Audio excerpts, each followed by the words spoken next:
नमस्कार, मी विलास मल्ले. जी TV news मराठीच्या या बातमीपत्रात आपलं स्वागत. लग्नासाठी इच्छुक असलेल्या एका तरुणाला 2.5 लाखाने गंडा घातल्याची खळबळजनक घटना यवतमाळच्या घाटंजीमधून समोर आली आहे. तरुणाला लुटणाऱ्या टोळीला घाटंजी पोलिसांनी जेरबंद केलं.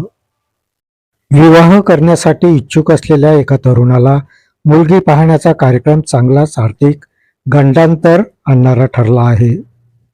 आर्थिक फसवणूक झालेला तरुण हा नाशिक जिल्ह्यातील वाणगाव येथील रहिवासी असून अविनाश कवडे असं त्याचं नाव आहे.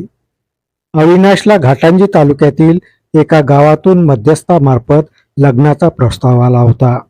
या प्रस्तावानुसार मुलगी पाहण्याचा कार्यक्रम ठरविण्यात आला. अविनाश आणि त्याच्या नातेवाईकांनी मुलगीही पाहिली. मुलगी पाहण्याचा सोपस्कार पूर्ण झाल्यावर लग्नाच्या पुढील गोष्टी ठरवण्याआधी अविनाशने 2.5 लाख रुपये हे मुलीकडल्यांना दिले.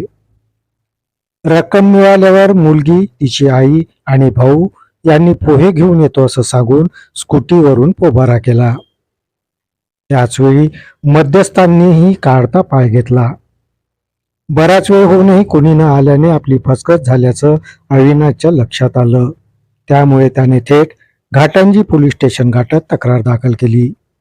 तक्रारीचं गांभीर्य पाहता घाटंजी पोलिसांनी घटनेतील मुख्य आरोपीसह त्याच्या साथीदारांना अटक केली.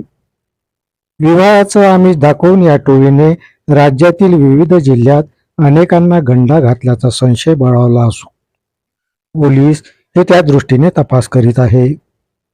घाटंजी पोलीस स्टेशनचे पोलीस निरीक्षक केशव ठाकरे यांचे मार्गदर्शनात सहाय्यक पोलीस निरीक्षक सचिन राठोड हे तपास करीत आहे. या बातमीपत्रात इथेच थांबतो. परत भेटूया नवीन बातमीपत्रात. तोपर्यंत पाहत राहा जी टीव्ही न्यूज मराठी. नमस्कार.